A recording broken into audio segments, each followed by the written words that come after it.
and gentlemen, it's time for... It's the Real Jonathan Smith Show on Indy's Sports Ticket, 1430 AM and 99.5 HD2. What's going on? It's the Real Jonathan Smith Show here on Indy's Sports Ticket. Hope you're having a fantastic week. I know we're all going to have a great night tonight because the NFL season kicks off. We got Chiefs, Ravens tonight. The game's, at 8:30 or whatever time it's going to be. All I know is that you can listen to the game right here on Indy's Sports Ticket, 1430 AM. We'll have it up and running for you guys. Let's be honest. We're all, I think, a little bit more excited about Sunday's game. The Colts, I've got two big takes left on the Colts season.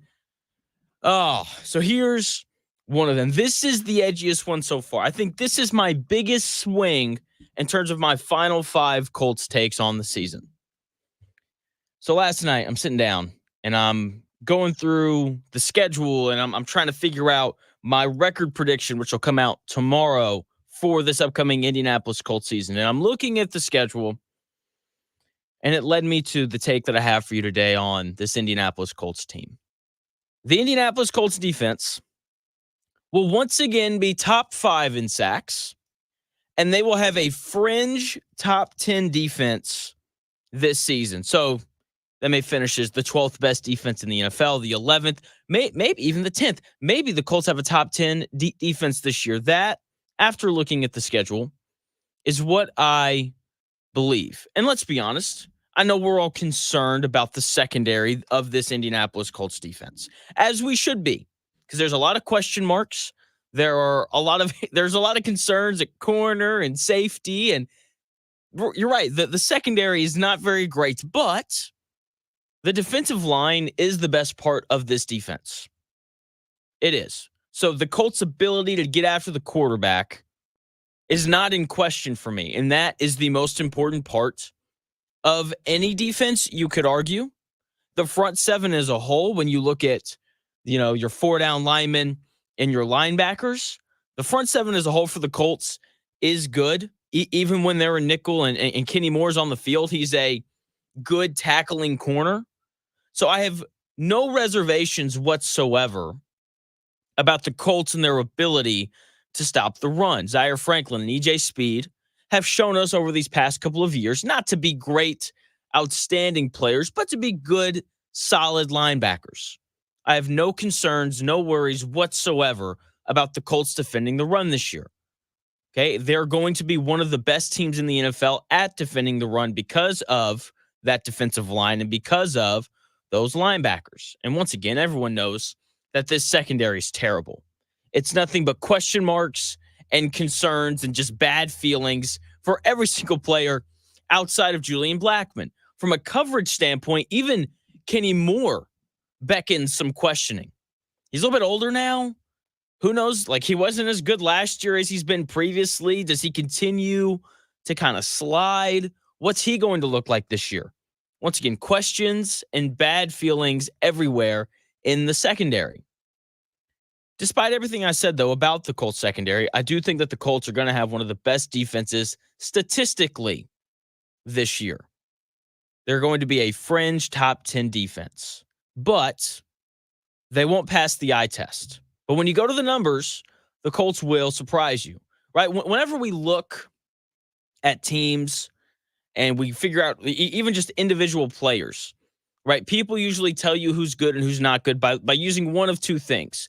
They use, they look at numbers and stats and statistics, and they're like, oh, their EPA per play was this, and they gave up this many yards per game, and they did that, blah, blah, blah, blah, blah. It's a lot of numbers. That's how some people grade teams. Other people just watch, and they use the eye test, and they say, yeah, I don't know what the numbers say, but they just don't look very good. And you need a little bit of both. You need both to, decipher who's good and who isn't. And when I think about the Colts defense this year, I think there's going to be some Tim Tebow there. Tim Tebow, when he was a quarterback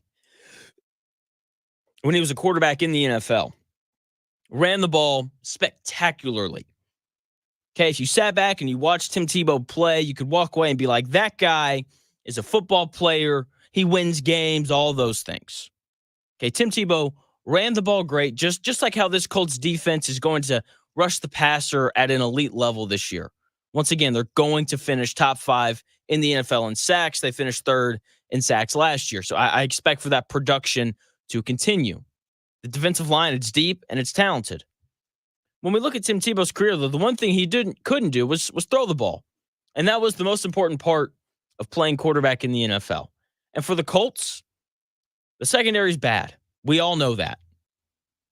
And the NFL is a passing league. If you have guys that can't cover in the NFL, most of the time, your defense is in grave trouble. Okay? I would argue that having a good secondary is more important than having a good pass rush, but it doesn't matter. I think we're going to sit back and we're going to watch the Colts on 3rd down this year. And if the Colts aren't getting a sack, then they're giving up a 1st down. I think that's kind of going to be the feeling around this defense. And here's the thing. I say all that, and you're probably like, Jonathan, you're telling me how bad the secondary is when it's important for the secondary to be good. Why do you think this Colts defense is going to finish around the top 10? Because of their schedule.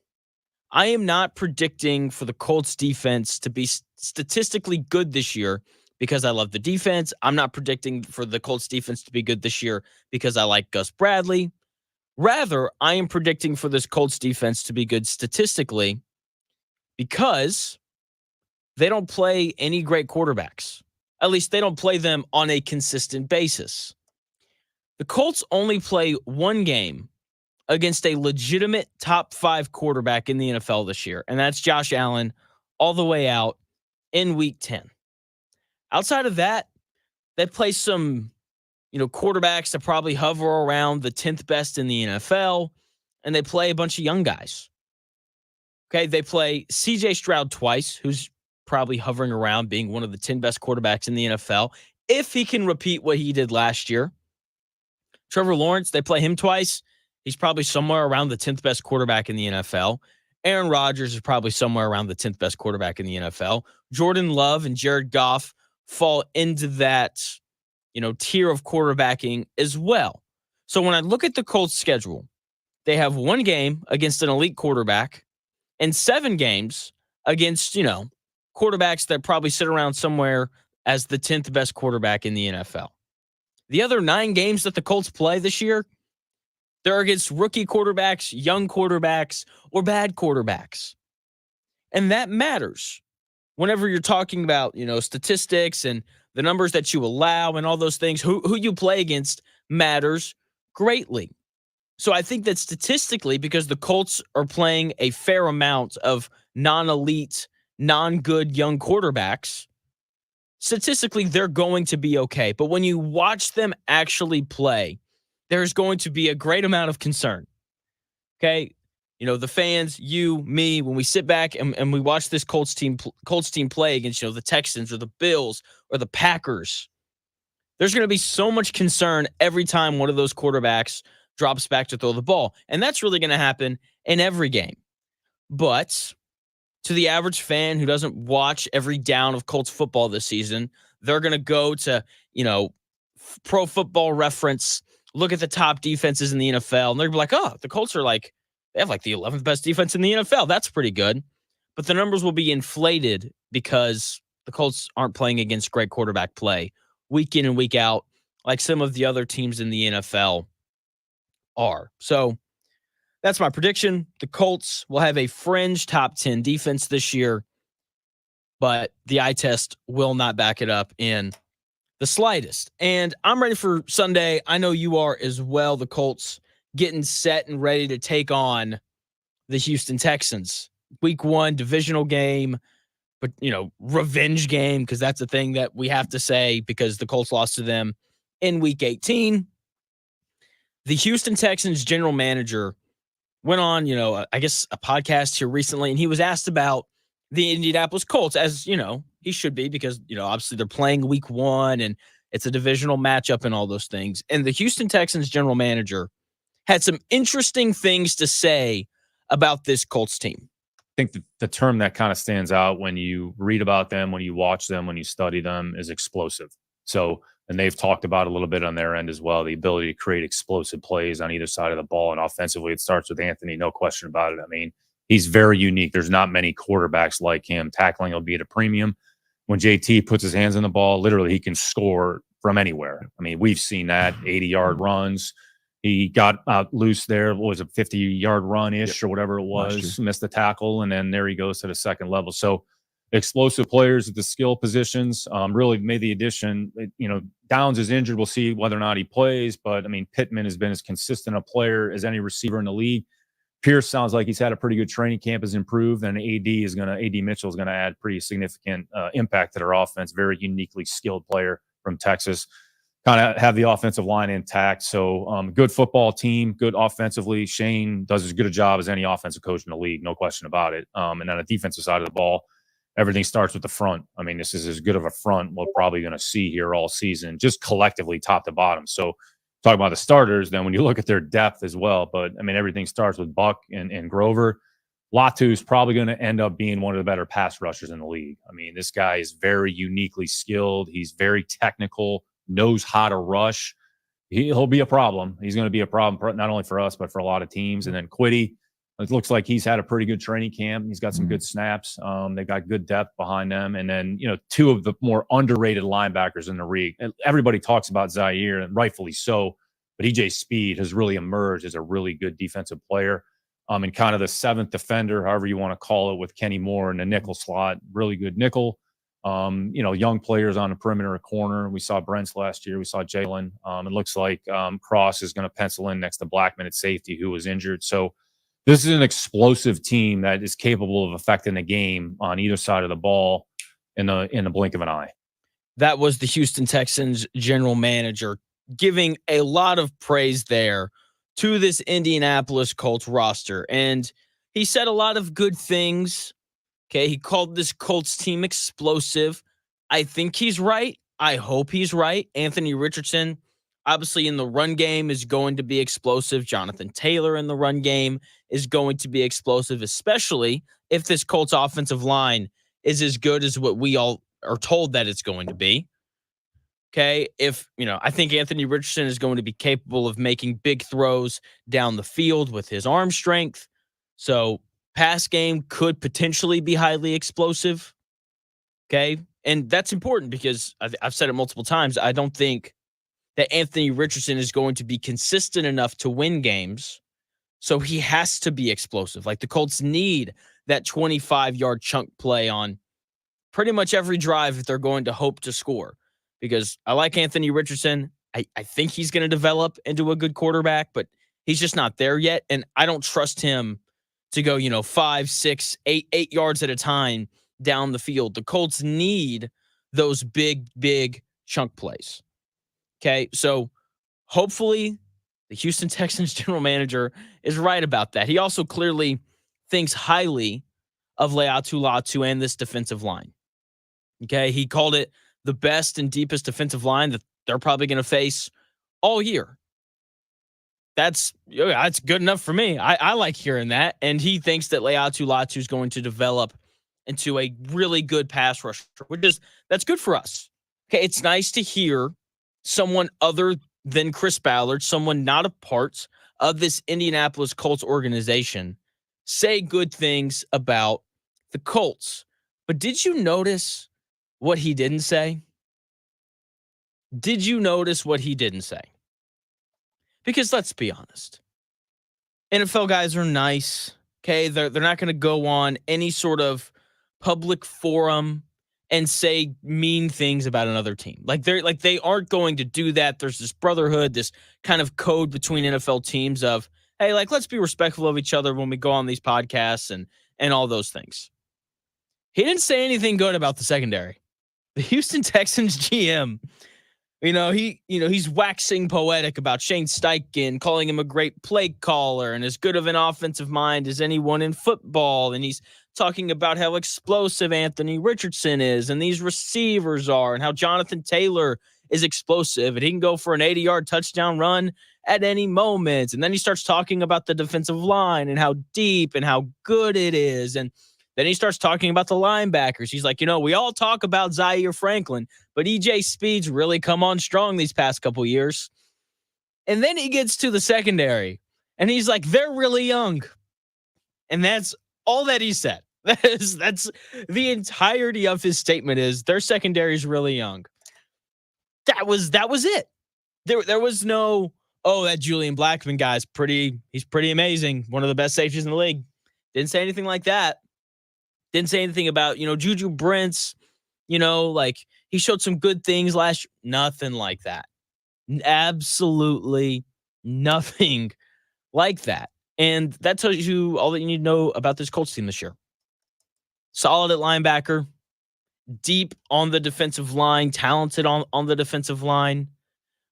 I think the offense is going to be pretty explosive, right? A lot of speed at receiver, Josh Downs, A.D. Mitchell, right? A lot of speed, a lot of explosiveness. Michael Pittman Jr., reliable, consistent third down option.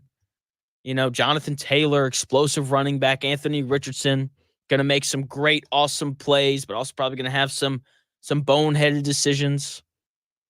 But, man, that secondary is terrible. And everyone knows it. The fans know it. Other teams know it. And as we head into week 1 against the Texans, facing an offense that's, I'm assuming, going to be, at least solid this year. I do expect for the Texans as a whole to take a step back, be 8-9, and miss the playoffs. But look, I still think C.J. Stroud's a good player. I just think that their schedule is a lot tougher. They're still going to score points, and I think all of these worries that we have about this Indianapolis Colts defense, we're going to see them on full display in week 1. I think we're going to see them so incredibly fast. And it's the one part about Sunday that I am dreading. I am not looking forward to watching this Indianapolis Colts secondary try to play defense. I'm not excited for it at all. I think it's going to be rough. It's going to be frustrating, but we all know it's coming. I don't know if that makes it easier or not. And in all honesty, it probably makes it a little more frustrating, but that is the one thing on Sunday that could make or break. It's the one thing that could make or break this Colts team season. Like, if the secondary can just be average, then the Colts will be fine. But if they're bad, like bottom 4 in the league bad, like Warren Sharp thinks that they are, then the Colts are going to be in a lot of trouble this year. Something I'm excited to see, though, is the football game tonight. Chiefs, Ravens, a rematch of last year's AFC title game. I can't wait for it. I think the game's going to be spectacular. I'm so ready for it. I know this is the thing that we've all been waiting for, right? The start of the NFL season starts tonight. The game's going to be, on the radio here, right here on Indy Sports Ticket, 14:30 a.m. here in Indianapolis. Can't wait to get into it. Jared Dubin of CBS Sports, he is set to join me top of the hour at 11 o'clock.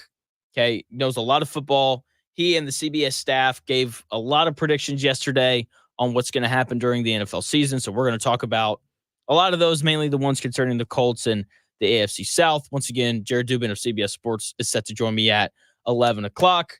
When we come back, here in about 4 minutes, Final 5 Takes, NFL edition, my last take, my last big prediction for this NFL season is coming your way here in 4 minutes.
Often imitated, never duplicated. It's the real Jonathan Smith Show on Indy Sports Tickets, 1430 AM and 99.5 HD2.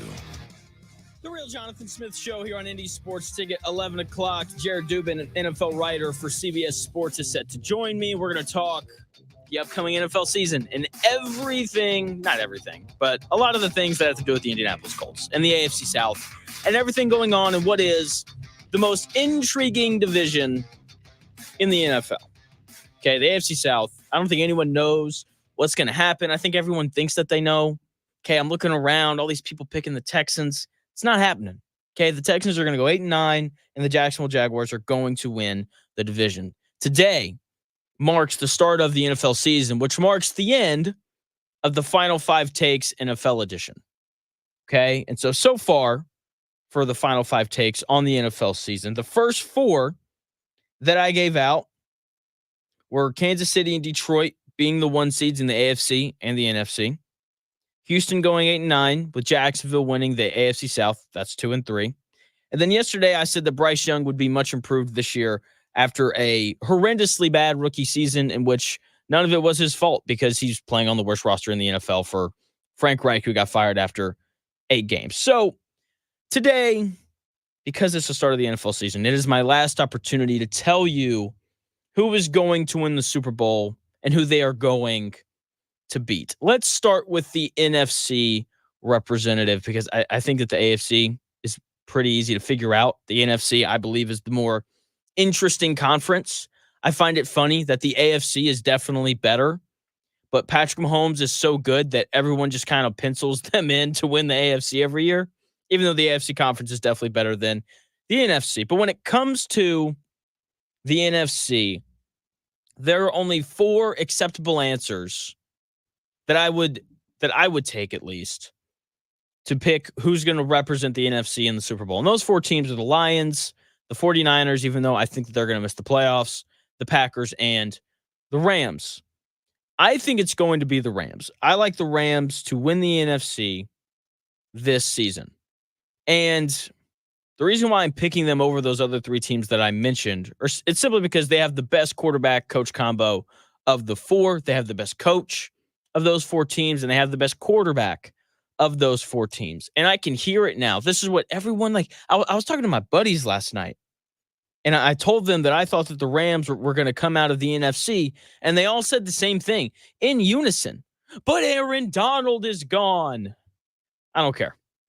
I really don't. Like, Aaron Donald, one of the best defenders ever. Okay, probably the best interior defensive lineman ever. Like, the dude was an absolute beast. But the guy only had 8 sacks last year. Now, I know that he does more than that. He defends the run, and he's getting double-teamed and all these things. But the Rams' other defensive tackle, Kobe Turner, had 9 sacks. Okay, the Rams are also bringing in 2 rookie pass rushers, one a defensive tackle, the other one a defensive end.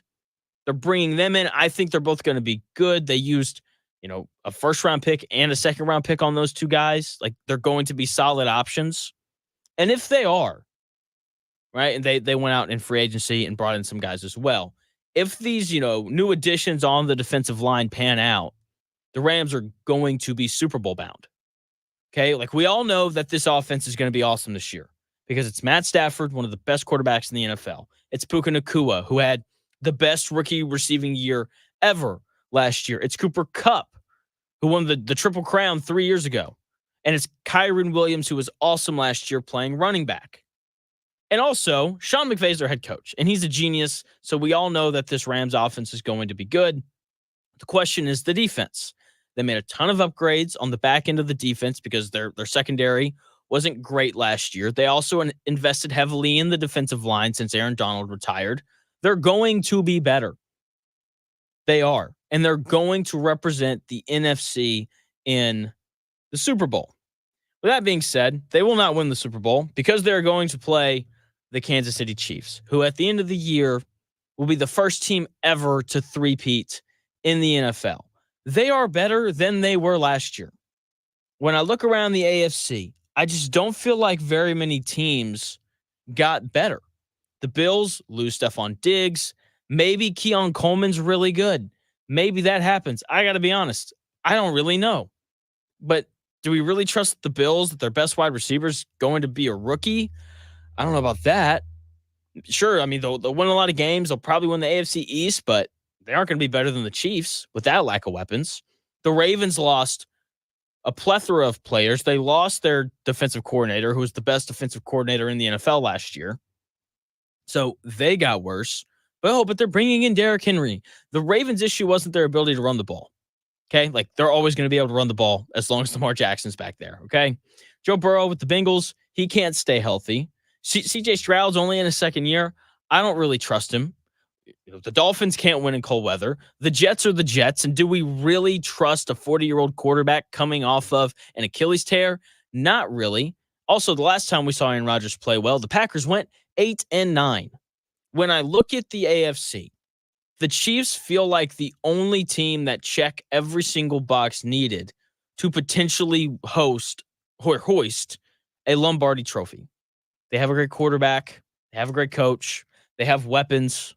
I think one of the most underrated signings of this offseason is the Chiefs going and signing Juju Smith-Schuster, who had a good year with them 2 years ago when they won the Super Bowl. They have a great defense. They've got playmakers at every level.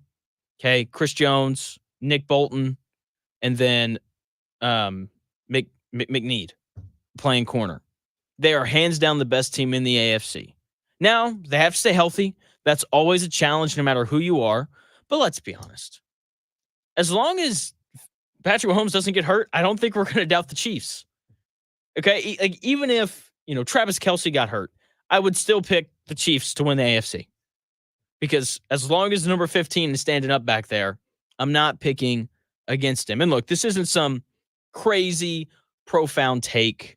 Oh, the radio host is taking the team that's won the Super Bowl these last 2 years to win again, which is actually kind of a bit more of a hot take than you'd think, considering no one in the history of the NFL has ever three-peated.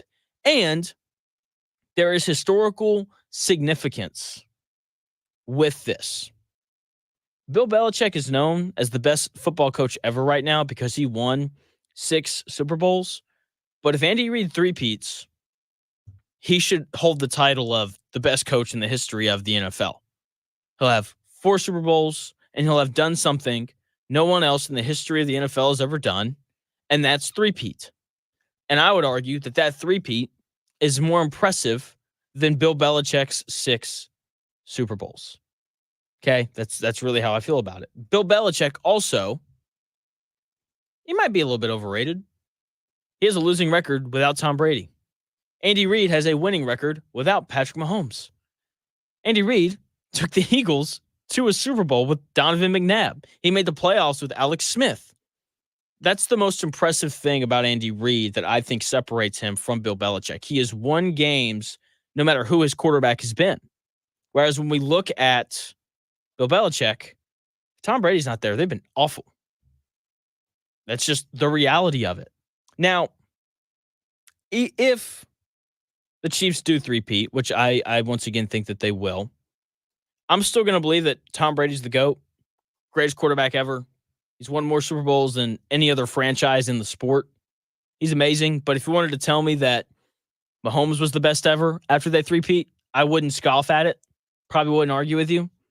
I think it'll become very similar to the LeBron James and Michael Jordan argument, like for me at least, because, if someone comes up to me and they tell me that LeBron James is the best basketball player ever, I'm not going to argue about it because LeBron has a legitimate case.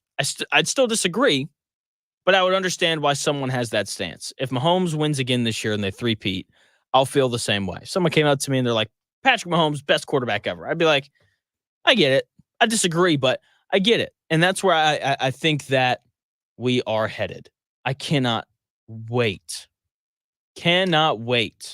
for this upcoming NFL season. It's going to be awesome. Game starts tonight. I'm excited to see what the Chiefs look like tonight. I think they're going to really kind of rock people's world.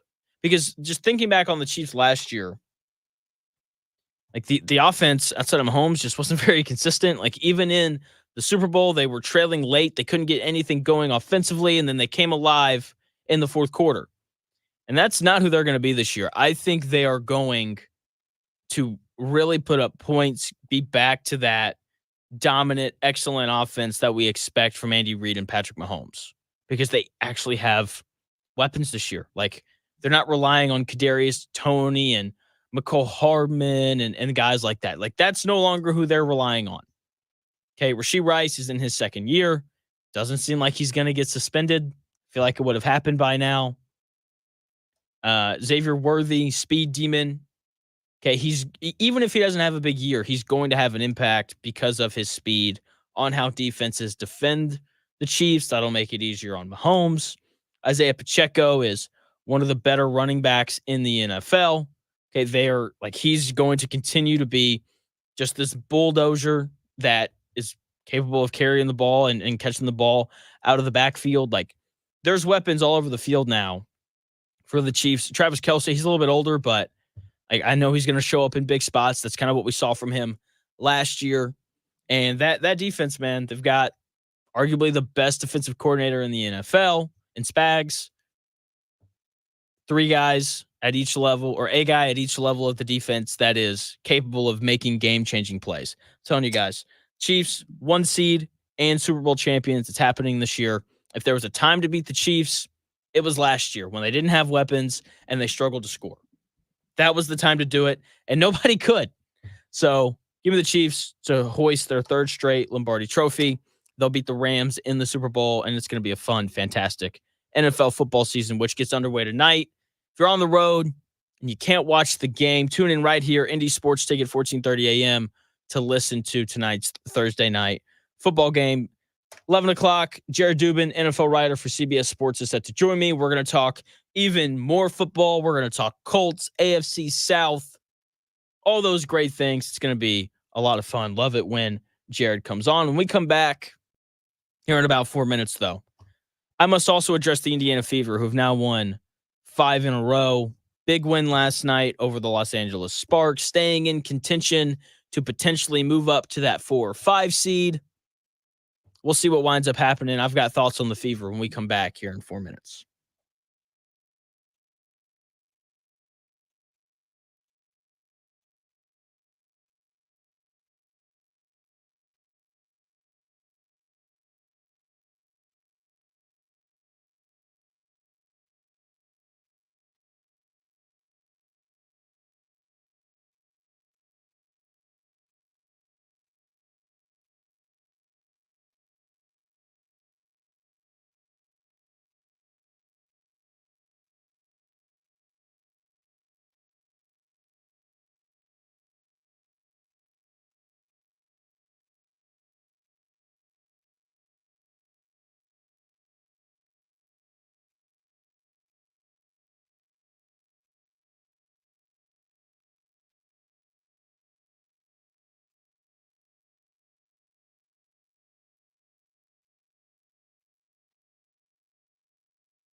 Welcome back to the real Jonathan Smith Show on Indy Sports Ticket, 1430 AM and 99.5 HD2. The real Jonathan Smith Show here on Indy Sports Ticket. I will be joined by the one and only Jared Dubin, an NFL writer for CBS Sports, at 11 o'clock, 20 minutes away to talk NFL. Obviously, NFL season starts tonight. Ravens going on the road to take on the Kansas City Chiefs. I like this tradition of whoever wins the Super Bowl opens up the next season at home on Thursday Night Football, nationally broadcasted game. It's great. It means we get to watch Patrick Mahomes to start every year. So pretty great. So speaking of things that are pretty great and people that are fun to watch, we have to talk about the Indiana Fever and the great Caitlin Clark. I mean, they had just a big game last night. They've now won 5 in a row. And last night, I thought that they showed us why they're so dangerous. The Indiana Fever closed out the Sparks, 5 straight wins. Caitlin Clark grabbed her second triple-double of the year. 24, 10, and 10. She is, she was the only rookie to ever record a triple-double. Now she's the only rookie to ever record a triple-double twice. Okay, she is simply incredible. And she's at a point where we can expect her to be great every night. Like she's simply incredible. And then Aaliyah Boston was big as well. 24 points, pulled down 14 rebounds. She was extremely impactful in the fourth quarter. Aaliyah Boston with 8 points, 3 rebounds, and a block in the fourth. I thought she defended well, which is what the Indiana Fever needed. Okay, like they need for Aaliyah Boston to be good defensively, and I think that she's made strides on that end of the floor throughout the season. And people are excited about this playoff run for the Indiana Fever, and rightfully so. Okay, they're fun, they're good, they score a lot of points. They've really kind of come together. They started 1-8 or 1-9 or whatever it was, and now they're 2 games above 500. People are betting them to win the WNBA finals, and people are going nuts. I got to tell you, I don't think that they're going to make it out of the first round. I don't. I'm sorry. Okay, so there's all this hype. There's all this excitement. FanDuel, DraftKings, Bet365, like they're all going to make a lot of money, and they're going to profit off of all this excitement around the Fever. But next year is going to be the first year where I think that the Fever can legitimately compete for a title. They're still a little young. They're still a little raw. I don't think that they're quite good enough defensively. With that being said, like they're going to be a tough out this year in the playoffs because of how well they can score the ball, but they're going to be even better next year. And when I look at the Indiana Fever and I look at why they're so tough and why they're winning all these games, it's because, in part, Caitlin Clark is amazing. She is a constant, man. She's going to show up every night and at a minimum be productive. Like she's at this point where I expect her to score at least like 18 points and have like 6 assists every night. That's kind of the minimum. That's the baseline. Like I feel like every night when Caitlin Clark steps out on the floor, she is a guaranteed 18 points and 6 assists, which is that's a good showing. But a lot of times she's like 22 points and 8 assists, or she's 24 points, 10 assists, and 10 rebounds like she was last night. Right? She has this capability of going to the next level and being the best player on the floor. Okay? And she's consistently productive, and she's getting to this point where she's consistently great. But you have to have more than one player to win basketball games. I think you know that. So, part of why, or the main reason why, the Indiana Fever are so incredibly dangerous is because of not Caitlin Clark, who is a constant, but because of Aaliyah Boston and Kelsey Mitchell. Those 2 women are fantastic basketball players. Aaliyah Boston, a former number 1 overall pick. Kelsey Mitchell, the number 2 overall pick back in 2018. I can guarantee you every single night that Caitlin Clark is going to play well. And I can also guarantee you that every single night, Aaliyah Boston or Kelsey Mitchell, one of those 2, are going to be great. Some nights, all 3 of them are great. And the Fever do not lose those games. Okay, the fact of the matter is that you constantly have to worry about these three great players that the Indiana Fever have, and that is why they're so tough. You always know that the Caitlin Clark's going to play well, and then you just never really know between Aaliyah Boston and Kelsey Mitchell who's kind of going to be the second star. Okay, here recently, like it's been Kelsey Mitchell, 28 points on Sunday, 30 against the Sky, right? And during those games, Aaliyah Boston kind of took a back seat. She was like 12 points and 10 rebounds, 14 points and 8 rebounds, which like that's still a nice productive night, but she just wasn't a star. And then last night, Kelsey Mitchell didn't shoot the lights out. She still finished with 18. And so Aaliyah Boston was the solution there. It's like, oh, Kelsey Mitchell doesn't have it. Aaliyah Boston does, though, so let's go to this high screen and roll. Let's let her post up and let her be dominant on the interior. Okay, like the Fever have this three-headed monster that is so incredibly tough to defend. And as I'm looking around the WNBA, and I'm trying to identify different patterns and ways to be successful, I keep looking at the Las Vegas Aces because they're a team who could three-peat this year. Okay, they've won the last two WNBA finals. And as I continue to look at the Las Vegas Aces, I see a lot of similarities that they have compared to the Indiana Fever. Like the Indiana Fever are like the Las Vegas Aces 3 years ago right now. Okay? The Aces are terrible for all of these years. They have 3 straight years of having the number 1 overall pick. Okay, and they take these 3 phenomenal players that are the 3 best players on their team right now. Asia Wilson, Kelsey Plum, and Jackie Young. Okay, Asia Wilson is the best player in the WNBA right now. She should be the MVP, could be unanimous even. And when I look at the Aces, they have this very similar formula that we're seeing the Indiana Fever develop. Asia Wilson is going to be great every single night. Okay, like pencil her in for 20 points and 10 rebounds. It's happening every single night for Asia Wilson. She's going to be dominant, just like for the Fever. Caitlin Clark is going to be great every single night. Okay, and then when I look at the Las Vegas Aces, Kelsey Plum or Jackie Young, one of those 2 women are going to be great every single night. Okay, maybe it's Kelsey Plum hitting a whole bunch of threes like she did against the Fever a couple months ago. Maybe it's Jackie Young getting to the rim and finishing with 22 points. Okay, one of those 2, and kind of at that guard spot, are going to be great every night. And because of that, the Las Vegas Aces are incredibly tough to defend. They score a ton of points. They outscore their opponents a lot because they have this 3-headed monster of Asia Wilson, Kelsey Plum, and Jackie Young. And what we're seeing from the Aces right now is what we're going to see from the Fever in, hopefully next year, but definitely in 2 or 3 years. They are built incredibly similar. Incredibly similar. Okay? They've got their big 3-headed monster, Asia Wilson, Kelsey Plum, and Jackie Young, just how the Indiana Fever have Caitlin Clark, Kelsey Mitchell, and Aaliyah Boston. Okay? And just like the Fever, the Aces drafted all 3 of those players, and they haven't left. And I'm telling you right now, the Indiana Fever, they're not letting any of those 3 women, Caitlin Clark, Kelsey Mitchell, or Aaliyah Boston, go anywhere. Okay, and those 3 great draft picks that the Las Vegas Aces made enabled them to win back-to-back titles. And the Indiana Fever are on a similar trajectory. We're going to look up in 2 years and be like, oh, wow, like the Indiana Fever are competing for titles. Okay, like their core group of players is that good. It really is.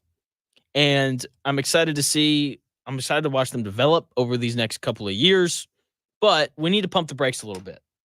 The Indiana Fever are not going to win a title this year. They're probably going to lose in the first round. Okay, and that's fine. That's not a big deal. That's what they should do. The Fever should lose in the first round this year. Okay, their best player is a rookie. Okay, teams led by rookies usually don't succeed in the playoffs. Okay, now, like, obviously, the Fever, they're going to go out there and they're going to try. And if they win a game, everyone's going to get overly excited. But the truth of the matter is, Fever still need some pieces. They aren't very good defensively. Right? They aren't good enough defensively to win a championship. But the hard part's out of the way. Okay, I think the hardest part of building any team in sports is putting together and finding stars. Like drafting stars is so hard in sports. It's incredibly difficult because there just aren't that many of them. To be quite frank, luck is a very important part of this, right? And the fact that the Fever got lucky and they won the lottery and they got Caitlin Clark is why they are in this position. Okay, so the hard part for the Fever is out of the way. They've got their core group of players. Now, we're going to figure out how good of a general manager Lynn Dunn is. She has to now go out and find and identify the proper players to surround this Caitlin Clark, Kelsey Mitchell, and Aaliyah Boston core. She has to figure out who complements Caitlin well. When Caitlin's off the floor, who's a good backup point guard for us to have to kind of run the offense. Okay, if Aaliyah Boston's struggling underneath, who can we kind of lean on for interior buckets? Maybe it's Nalissa Smith, right? Whoever it is. Like, this is where we're going to figure out how good of a general manager Lynn Dunn is. Because when I look at the Boston Celtics and why they won a title this year, it's not because, of Jaylen Brown and Jason Tatum, even though those guys were obviously very important. But there are a lot of stars in the NBA and there are a lot of stars in the WNBA that are capable of winning championships. But you still have to have the proper role players in place to kind of put your team over the edge. And when I sit back and I look at the Indiana Fever, I think this is actually going to be a little bit easier than what it normally is. I don't know if there is a single WNBA player who doesn't like the idea from a basketball standpoint of playing with Caitlin Clark. Like, wouldn't you want to play with Caitlin Clark if you were playing basketball? I know I would. It's like, if I run the floor, she's going to find me. If I'm open, she's willingly going to pass me the ball. Okay, like, all I have to do is run the floor and run to open space, and I know that she's going to find me, and I know that I'm going to score points because of that. And this is part of why I would still argue, even though Caitlin Clark is starting to shoot the ball better, it's part of why I'd still argue that Caitlin Clark's greatest attribute is her passing.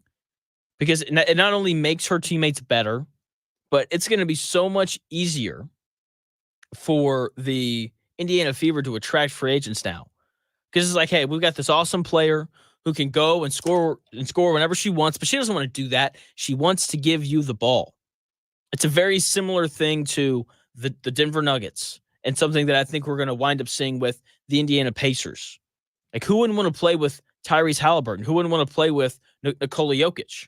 These two guys that want to give the basketball up. Like, that's ultimately what those guys want to do. And I think that Caitlin Clark falls into this similar vein of it's not always all about her. And she knows that. She understands that. When Kelsey Mitchell has it going, she is more than willing to defer to Kelsey Mitchell. When Aaliyah Boston has it going, she is more than willing to defer to Aaliyah Boston. When Lexi Hull went crazy a couple weeks ago and hit like 6 threes in a game, Caitlin Clark was more than willing to defer to Lexi Hull. Right? It is one of her best attributes, and it's part of why I think that this Indiana Fever team is going to build a contender rather quickly.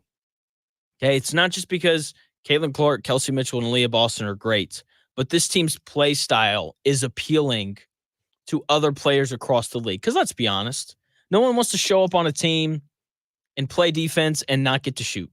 No one wants to do that. Everyone wants to be involved in the offense. Everyone wants an opportunity to score. And if you come to Indianapolis and you come to play for the Indiana Fever, you're going to have opportunities to score the basketball. It's beautiful. And a lot of this is because of Caitlin Clark and her willingness to give the ball up. Whew. Love the Fever.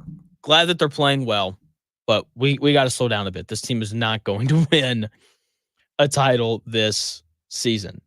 But the NFL season is underway. Very intrigued to see how viewership of the WNBA is impacted by that. I think I'm very interested to see, because I know people love Caitlin Clark, but we also love our NFL football, which starts tonight. Jared Dubin of CBS Sports, he is set to join me coming up at 11 o'clock, which is, like 6 minutes away. He's so great. I love having him on. Every time he's on, we have these great conversations. He is a Cowboys fan. The Cowboys finally extended CeeDee Lamb. Got to get his thoughts on that. Very intrigued to see what he has to say about that. So almost all the contract disputes are done, except for Jamar Chase in Cincinnati, who did practice this week. So Jared Dubin set to join me coming up here in 5 minutes to talk the upcoming NFL season. We're going to talk AFC South. He gave some predictions on CBSSports.com yesterday. We're going to talk about those. I cannot wait. Oh, I can't wait to have Jared on. He always does a great job, and he's coming your way here in 5 minutes.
Ladies and gentlemen, it's time for...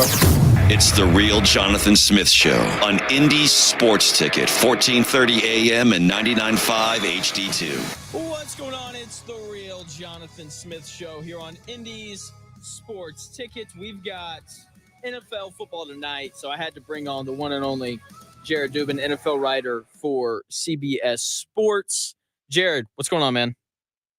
Not too much. How you doing? Man, I'm ready for the game tonight. That's really honestly how I feel. That's what's getting me through today. Yeah, man, I can't wait. Chiefs, Ravens should be a great game tonight. For sure. I mean, like the last time we saw these two teams on the field, it was the AFC title game. Obviously, there have been two of the, 2 or 3 best teams in the conference for quite a while now. And it's always, from my perspective, the really interesting thing is the schematic matchup between the two sides of the ball. That's, the nerd in me really loves that. Okay. So I'll just ask you now, like when it comes to the Ravens, I'm so intrigued to see kind of what they look like this year. Mike McDonald's gone. He's now the head coach of the Seahawks. So they've got a new defensive coordinator in there, Patrick Queen, who was an important part of that defense last year. He's gone. What do you think we're going to see from the Ravens tonight on the defensive side of the ball? Yeah, I'm really interested to see how kind of the brain drain that they had on defense affects them, because it's not just Mike McDonald. It's, Denard Wilson left to become the defensive coordinator in Tennessee, and Anthony Weaver left to become the defensive coordinator in Miami. And obviously they had, previously moved on from their defensive coordinator before they brought in Mike McDonald. So it's a whole lot of change on the defensive side of the ball over the last few years. And there have been, some personnel losses too. Geno Stone moves on sides with the Bengals. Devion Clowney not there anymore. Patrick Queen, like you mentioned. So there's a lot of, new replacement parts there. They brought in some guys that are, pretty good. Nate Wiggins, our first round pick out of Clemson, looks like he's going to be a really good player, but I'm interested to see whether they can sort of congeal into the type of defense they were last season right away. Because when McDonald first got there, those first few games of the season, they weren't up to the level that they would eventually hit under him over, the next season and a half. So, with Zach Orr stepping into that defensive coordinator role now, I'm interested whether they can hit the ground running or whether it's going to kind of take them a while to get back to the level that we're used to for them.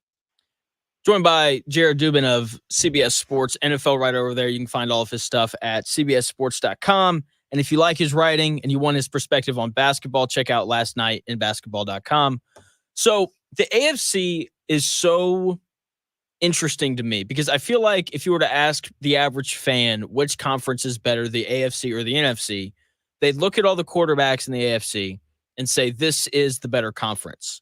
Mm-hmm. But I feel like the average fan would also be like, yeah, the Chiefs are probably going to win the AFC again. So who do you think are kind of the juggernauts on the AFC side this year that can actually compete with the Chiefs to potentially dethrone them? Yeah, I mean, to me, the Chiefs are pretty clearly a level above the rest of the teams in the conference. They might be better this year than they were last year. Like you look at the wide receiver core, and last year was, it was kind of a disaster. And, from the beginning now, Rashee Rice should have a significant role. They bring in Xavier Worthy. It looks like they're going to give him a bigger role right away than they gave Rice last year. Hollywood Brown is not going to play tonight, but he should be back. Didn't put him on IR, which means they expect him back within the first 3 or 4 weeks of the season. And that's just so much better than it was last year. Their second-round pick, Kingsley Suamataia, should be better at left tackle than Donovan Smith was last year. They lose L'Jarius Sneed on defense, but they still have basically everybody else from last year's defense, and they still have Steve Spagnuolo. Like, to me, they're pretty clearly a level above. Then you're talking about teams like the Ravens and maybe the Bengals if they can stay healthy and if their defense bounces back from where it was last year. And I still think the Bills are in the mix there. Like, I know they lost a bunch of pieces on defense. They moved on from Stephon Diggs. Until Josh Allen wins fewer than 11 games when he's playing at the level that he's been, like, I don't see why I should consider any team in the AFC East better than them. Yeah, I completely agree with that statement there on the Bills. They're interesting because, like you said, they've lost a lot of pieces. It feels like people are kind of moving off of them. But like you said, hard to bet against the one and only Josh Allen. I want to talk about the Texans because I like everybody loves Houston this year. I saw that your entire staff for the CBS football writers, they all picked the Texans to win the AFC South. Is the gap really that big between them and the rest of this, AFC South division? I think that the dependability gap is probably big. Like, we know what the Texans are going to be. And I think with the other teams in the division, it's more about projecting what they can be. Like, the Texans already showed last year that they have the offense, at least, to compete. And to me, that's like the baseline that you need to be a good team in the NFL. Like, your defense can maybe, get you to whatever it is, 5, 6, 7 wins. But if you don't have a really good offense, you're just not going to be good enough to be a competitive team. And I think we know the Texans have that. They were already very good last year, and they should be better now. Their offensive line cannot possibly be as injured as it was last year. And they bring in Stephon Diggs to, add to Nico Collins and Tank Dell. The pass catching group should be even better than it was last year when it was surprisingly really, really good. You look at the other teams in the division, the Jaguars offense, after taking a significant step forward, in the first year of the Doug Peterson era, kind of plateaued or, even took a step backward last year. You're talking about projecting with, a couple new pieces in there with, Brian Thomas and Gabe Davis. Like, can they take another step forward? Or, are they going to, plateau like the Eagles did down the stretch of Doug Peterson's tenure there? Then you're talking about the Colts. It's a lot of projection on Anthony Richardson, and then you're talking about the Titans. It's a lot of projection on Will Levis and Brian Callahan. And can DeAndre Hopkins stay healthy and productive as he gets into his mid-30s? Can Calvin Ridley be better than he was last year? Can Tony Pollard look like he did down the stretch of last season and in the preseason rather than what he looked like when he was first coming back from that broken leg that he suffered in the previous year? And then can Bill Callahan really just remake an offensive line by himself? So to me, it's the Texans just have a more dependably good offense than the other teams, and that's where the gap is. Joined by Jared Dubin, NFL writer for CBS Sports. So when the football conversation started, I was very much in the boat of the Texans are going to be good. But then I just maybe I'm overthinking this, but I went back last year and I was looking at their schedule. Of their 10 wins, 8 of them came against teams that did not make the playoffs. And I'm kind of curious to see this year, was their success last year just because they had a 4th place schedule? Whereas this year, the schedule is so much tougher. I mean, it's, all of your division games, but then they've got the Bills, the Packers, the Lions, the Cowboys, the Dolphins, the Chiefs, the Ravens. It's so much tougher this year. How does that kind of work into how you feel about the Texans, knowing that their schedule is a lot harder this year than it was last year? Yeah, I mean, it's definitely, I don't know that it's necessarily a concern, but it's something to obviously watch out for. And I think that that's why it's important that they did add so much more talent this offseason. Like, that's the kind of thing that you would hope can cancel it out.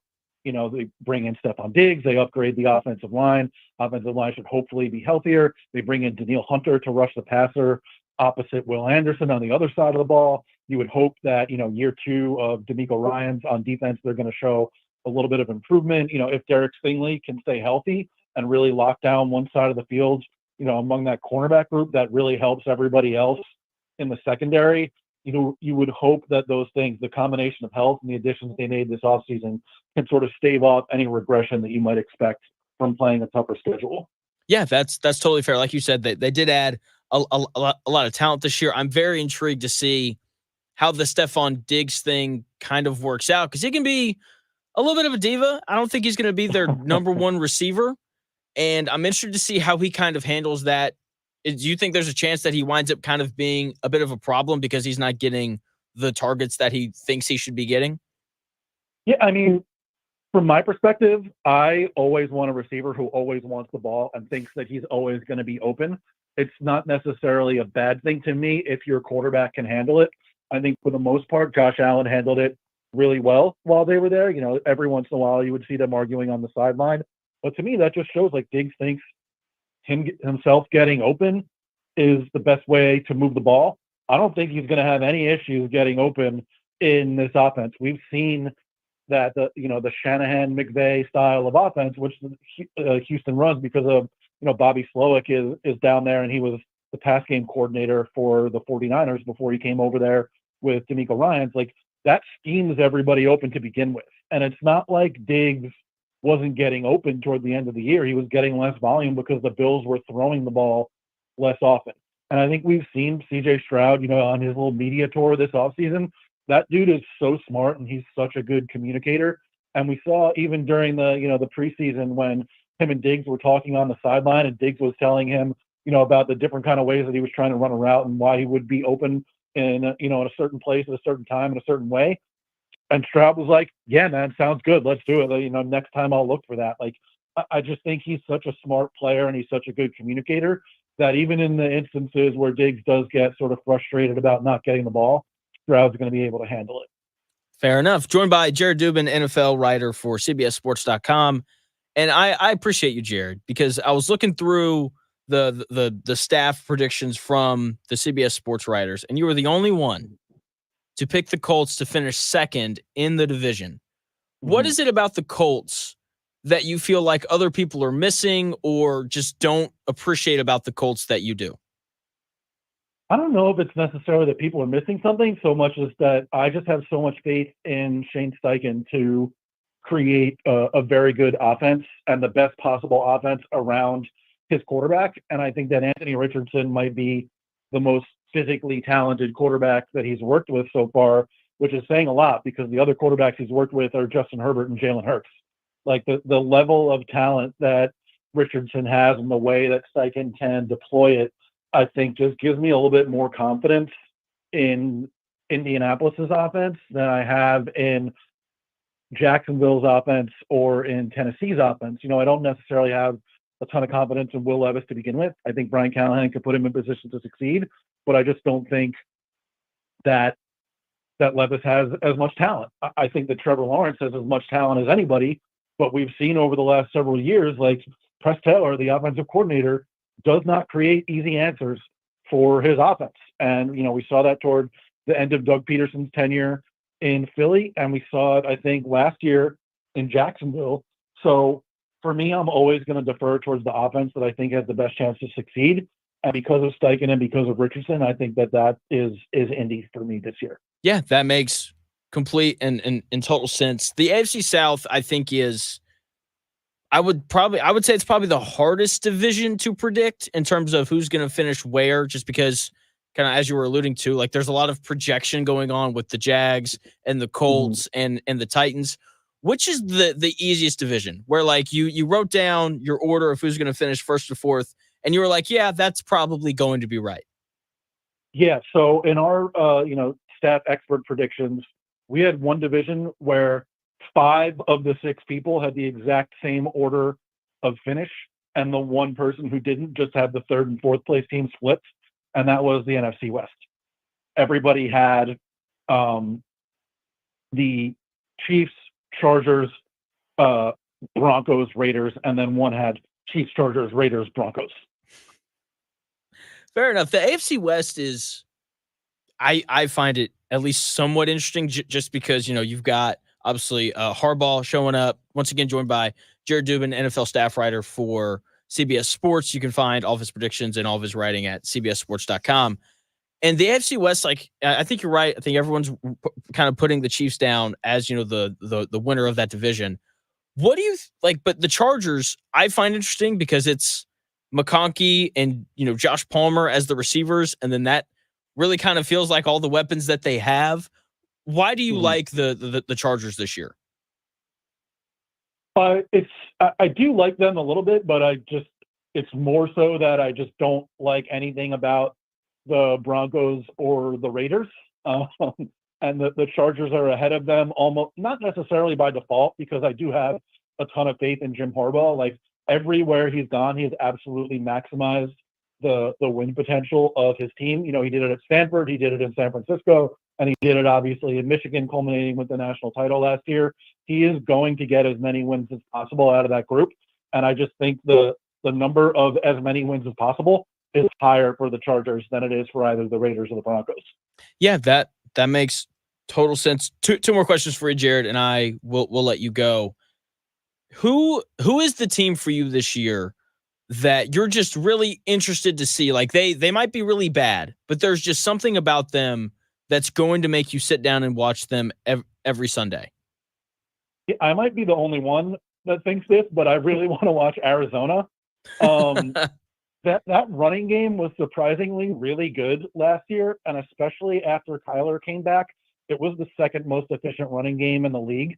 And already last year, Trey McBride broke out and was like a star level pass catching tight end. Michael Wilson, for a third round pick, had a really solid rookie year too.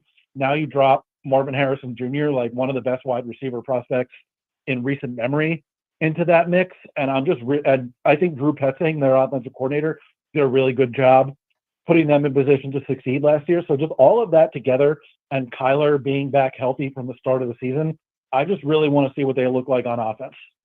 Yeah, they're going to be interesting for all the reasons that you just said. A full year of Kyler, because he only played eight games last year, if I remember. Like they'll be better. I find just the NFC West kind of interesting as well. Part of that's because I don't like the 49ers this year, but we can talk about that another time. Yeah, I mean, look, that Arizona defense is probably going to be really bad again too. So we should see a ton of that offense. And staying in that division, I really want to see what that Seattle offense looks like. Ryan Grubb coming from Washington to be their offensive coordinator, and Geno Smith sort of took a step backward last year with all the offensive line problems, but they should get more of their receivers onto the field, play more spread out. I think Jackson Smith and Jigba is a candidate to have a really big breakout season. So I'm interested to see them too. I'm interested to see the Rams. I think they're going to win the NFC this year and then lose to the Chiefs in the Super Bowl. That's kind of my big Super Bowl prediction for the year. I think that offense, McVay, Stafford, Puka, Kupp, that offense is going to be one of the best in the NFL. The question is obviously the defense. I know that Aaron Donald's gone, but Kobe Turner, I believe that's his name. Like he led the Rams in sacks last year with 9 at the other defensive tackle spot. I like Jared Verse coming out of Florida State. I think he's going to have an impact. They've really kind of revamped the secondary. So if the defense kind of falls in line, I think the Rams are going to be awesome this year. That's kind of I love them in that conference. Yeah, I think one issue is the offensive line. Rob Havenstein's already injured on the right side of the offensive line. Alaric Jackson suspended for the early part of the season. They sort of shuffled the interior of the offensive line in an unexpected way. They were going to move Steve Avila to center. It sounds like that may or may not happen now, and he might stick at guard. And then on defense, Aaron Donald obviously changes a whole lot. Yes. But more importantly, both Jared Verse and Braden Fisk went to Florida State, and therefore they're terrible because I went to Miami. So, they're just not going to be good. You went to Miami, dude. I have to ask you then, how excited were you when you guys just crushed Florida on Saturday? Oh my God, having a good quarterback who not only doesn't stink but is actively really good is a very foreign experience for me. It hasn't happened since before I went to college, so that was like euphoria watching that game.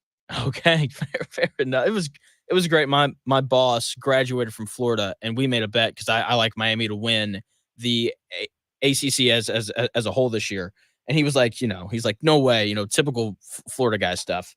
And yeah, so that was really, really fun for me too. Last question for you, Jared, and I'll let you go. I just want who you have winning the Super Bowl this year. I have the Chiefs, and I'm just going to pick them every year until someone shows me that they're better than Patrick Mahomes, which I don't really see happening anytime soon. Like, I don't care if they, have won 4, 5, 6 in a row. I'm still going to pick them the following season until there's until there's a player better than that guy. Then I'll start picking, whoever that guy's team is. So I have to ask this follow-up then. Once again, joined by Jared Dubin of CBS Sports. He's an NFL writer over there. If you want to read all of his stuff, just head over to cbssports.com. So obviously, if the Chiefs win this year, it'll be the first three-peat ever. What does that kind of do for these GOAT conversations of like best coach ever and obviously the Mahomes and Brady debate? Yeah, I mean, I think you need to differentiate between like who is the best player and who has had the best career, like, certainly I don't think there's any question Tom Brady has had the best career in the history of quarterbacks. And many people would tell you that he's also like the best player to ever play the quarterback position. For me, like, nobody has ever played the quarterback position already better than Patrick Mahomes. I've never seen anybody do it at a higher level. He is the best quarterback that I've ever seen. He's got a long way to go to match Brady in terms of career accomplishments, but he's already there for me. And then, Andy Reid, in the same way that Bill Belichick is the defining coach of his generation because of what his teams have done defensively, I think that Reid has been just as impactful and just as, innovative on offense. And it was sort of masked for a while because he hadn't had the team accomplishments in terms of Super Bowl wins yet.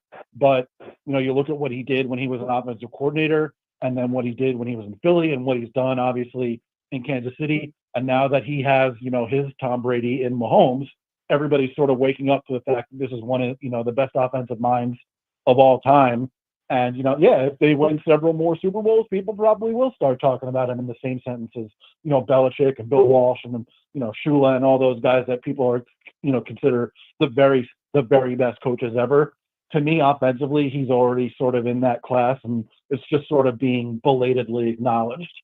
Yeah, if he wins this year, I would put him above Belichick just because I've seen him win with quarterbacks not named Mahomes. Like he made the playoffs with Alex Smith, got to a Super Bowl with McNabb when he was in Philly. So I just think that the career success away from Mahomes is way better than Bills without Brady. So, Jared, thanks for your time. Congrats on your Dallas Cowboys finally extending CD Lamb. Oh, God, that just makes me so crazy.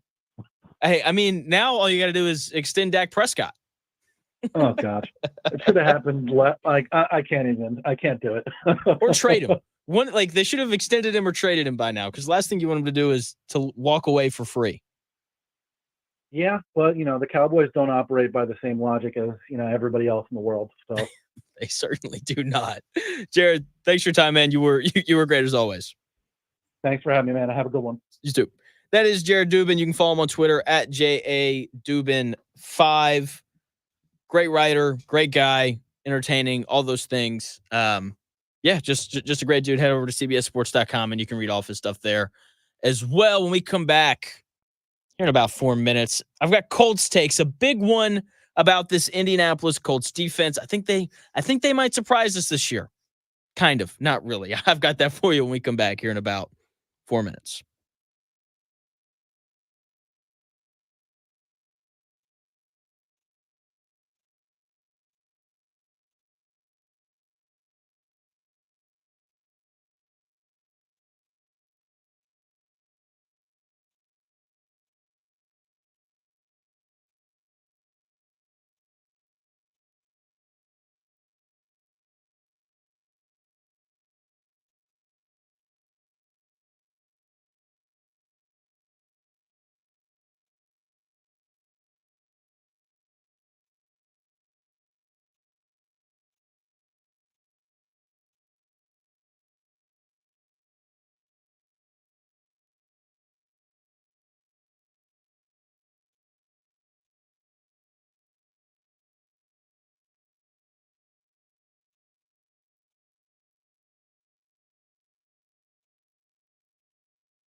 The best takes, stories, and entertainment. It's the Real Jonathan Smith Show on Indy Sports Ticket, 1430 AM and 99.5 HD2.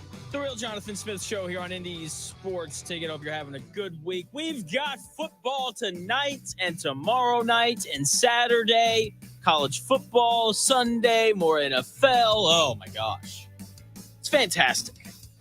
I love it so much.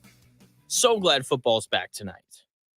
And in honor of the Colts game starting on Sunday, I've been doing these final 5 takes for the upcoming Colts NFL season, one a day leading up to the start of the Colts season. Here's what I've got so far, just for those of you keeping track, ready to pounce on me as soon as I'm wrong. Anthony Richardson will have a touchdown to turnover ratio of 3-1 this year.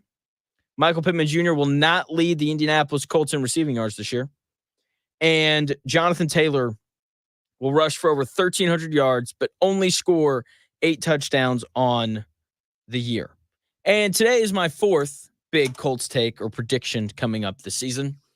The Colts defense is going to be top 5 in sacks, and they're going to have a fringe top 10 defense in the NFL based off of the numbers. This defensive line is the best part of this defense.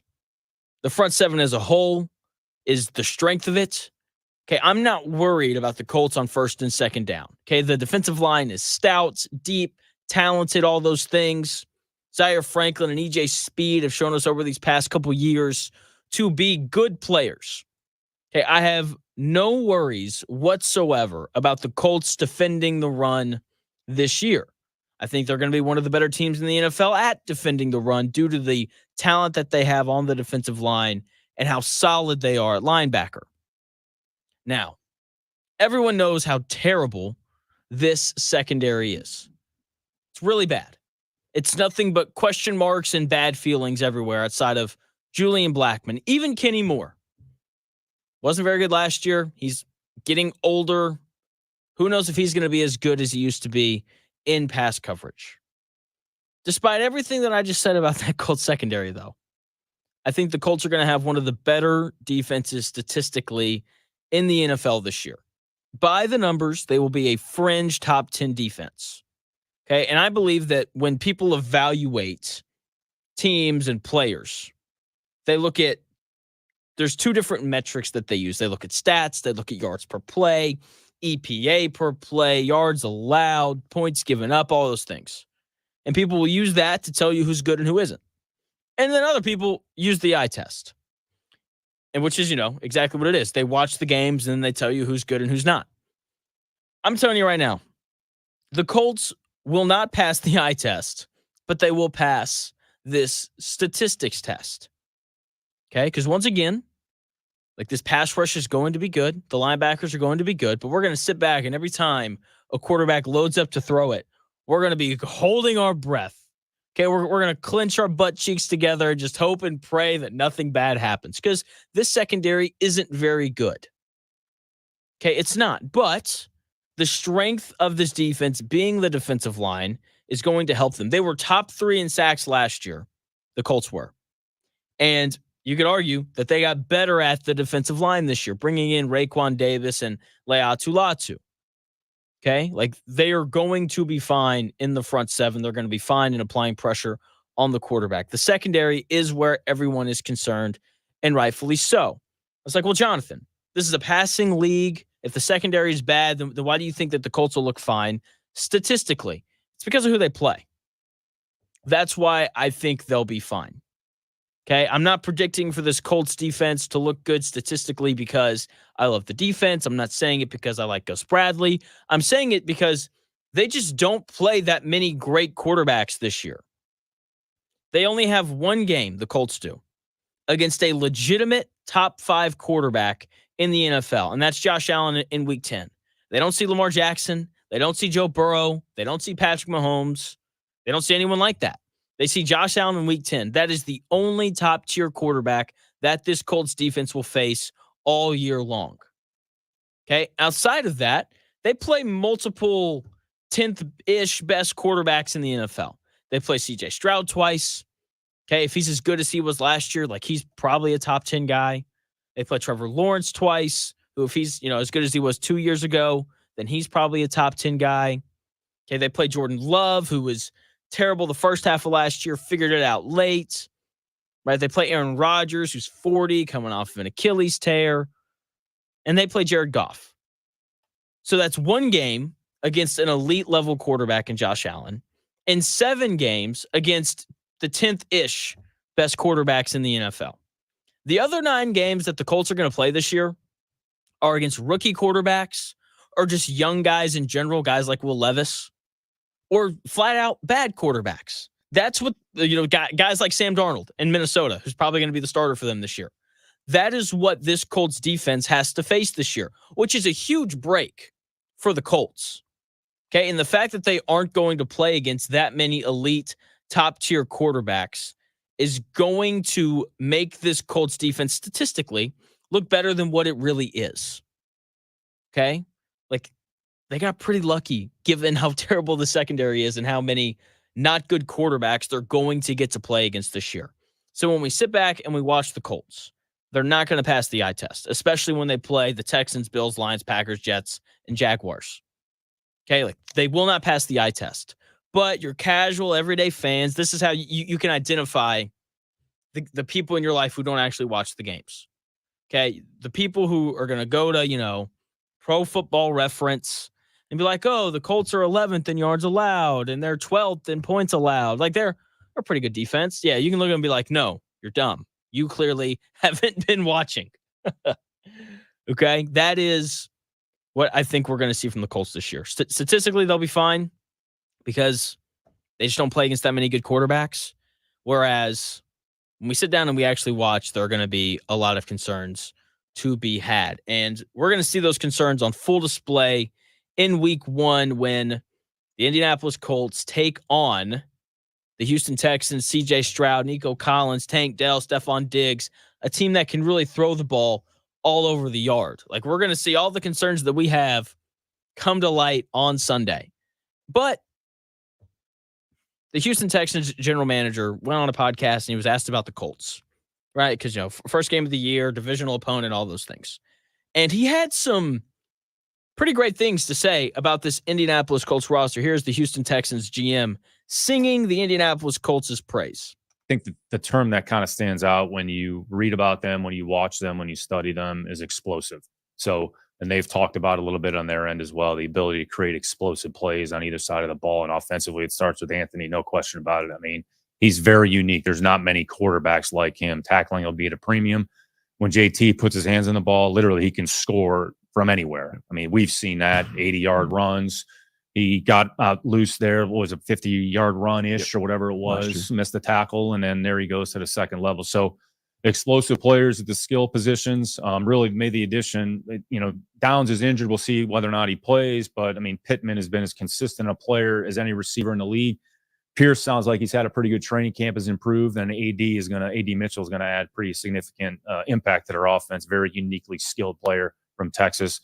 Kind of have the offensive line intact. So good football team, good offensively. Shane does as good a job as any offensive coach in the league, no question about it. And on the defensive side of the ball, everything starts with the front. I mean, this is as good of a front we're probably going to see here all season, just collectively top to bottom. So talk about the starters, then when you look at their depth as well. But, I mean, everything starts with Buck and Grover.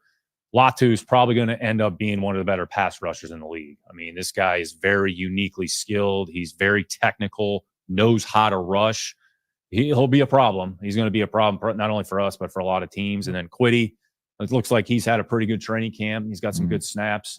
They got good depth behind them. And then, 2 of the more underrated linebackers in the league. Everybody talks about Zaire, and rightfully so, but EJ Speed has really emerged as a really good defensive player.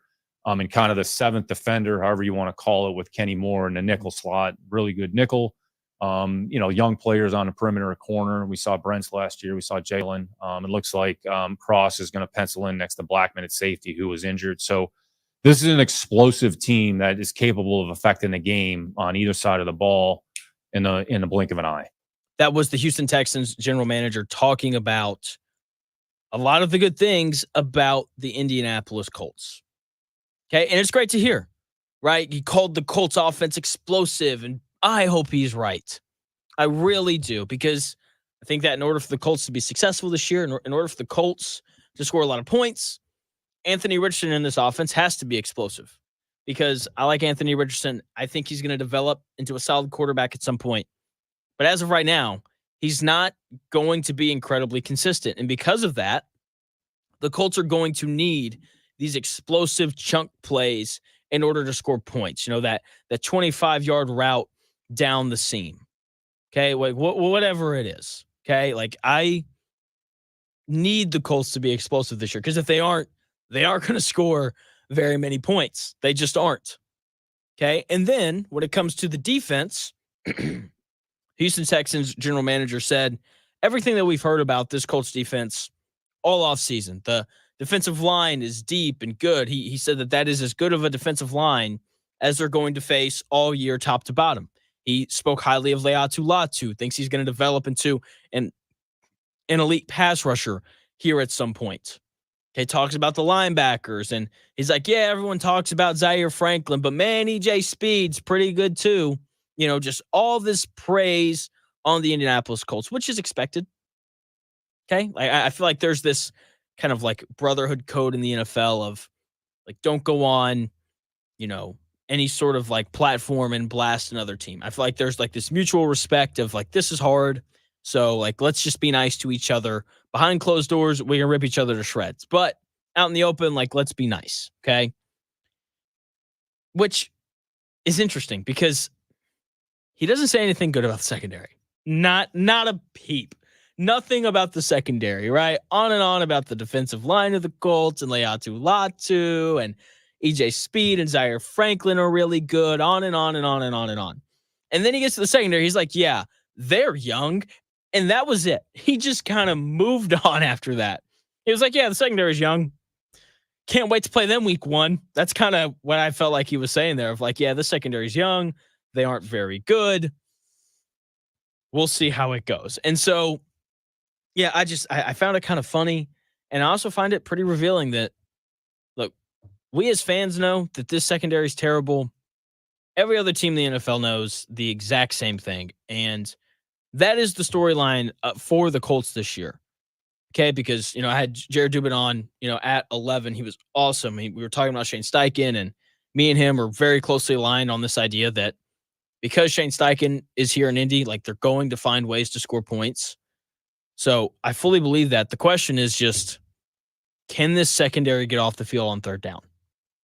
Okay, because as I alluded to earlier, this front seven for the Colts, it's the strength of this team. I think they're going to be good at stopping the run. I think they're going to be good on first and second down.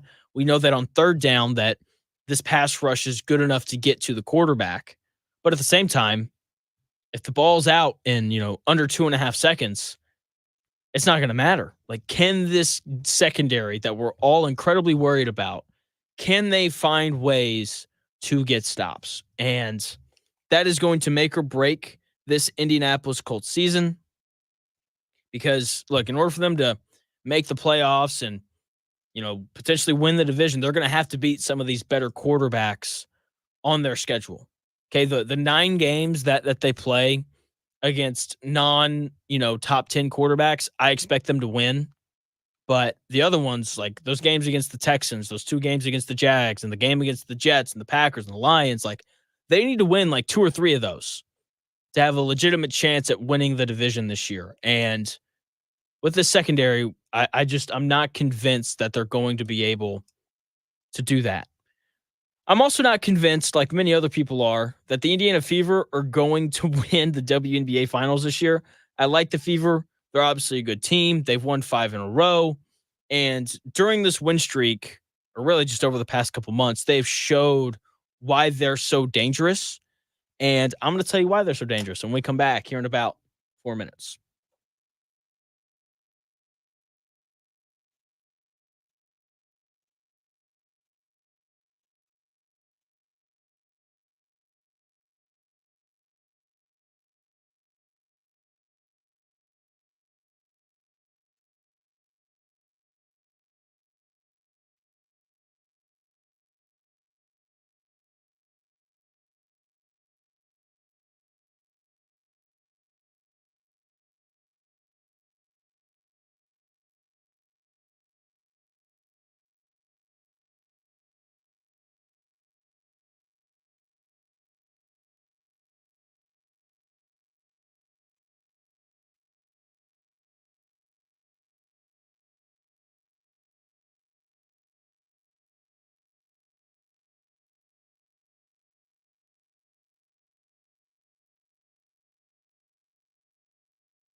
Unadulterated sports talk with unfiltered takes. It's the real Jonathan Smith Show on Indy Sports Ticket, 1430 AM and 99.5 HD2.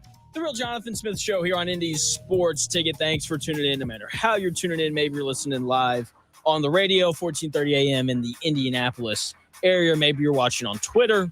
Follow me there at __ Jonathan Smith.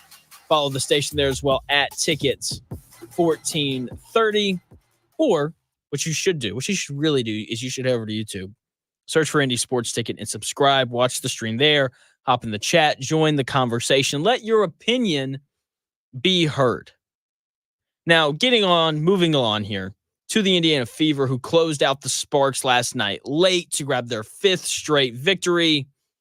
Man, great game from Caitlin Clark as she secured her 2nd triple-double of the season. You know, she was originally the first rookie ever to record a triple-double. Now she's the first rookie ever to record 2 triple-doubles. So she was incredibly impressive, as she has been since coming back from this Olympic break. Aaliyah Boston, she was great. You know, she's kind of been flying under the radar here recently with Kelsey Mitchell going crazy and Caitlin Clark continuing to just be Caitlin Clark. But Aaliyah Boston last night reminded us why she was the unanimous Rookie of the Year last year. She had 24 points, pulled down 14 rebounds, was big in the 4th quarter, 8 points, 3 rebounds, a block. She defended well last night. She scored last night. Like, it was a very good all-around performance from Aaliyah Boston, which is what the Fever needed and what they need every night from her. And people are getting jazzed up about the Indiana Fever's upcoming playoff run. You know, there's people out there putting money on them to win the title and all these things. Don't lose your money. They're not winning the title. It's not happening. Okay. Everyone's focused on these playoffs, but I'm just going to tell you, they're probably going to lose in the first round, whether they play the Sun or the Lynx. Okay. I'd rather than play the Sun. I think the matchup's just a little bit better for them, but either way, teams led by rookies in any sport, football, basketball, baseball, badminton, whatever. Teams led by rookies oftentimes do not perform well in the playoffs. Okay, it took Caitlin Clark a period of time to adjust to the WNBA regular season. More physical, bigger players, all those things.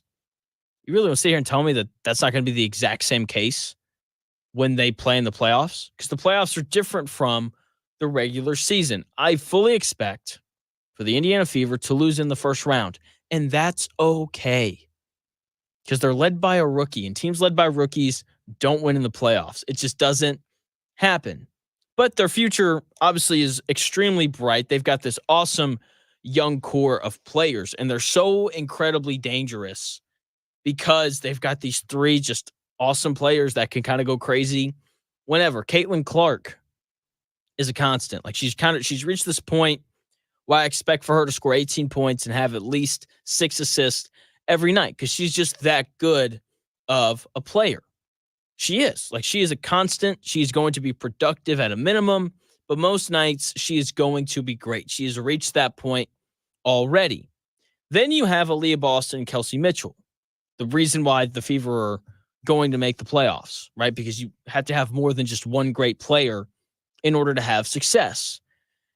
And I know that every night that either Aaliyah Boston or Kelsey Mitchell is going to play great. Some nights they're both great, and the Fever don't lose those games.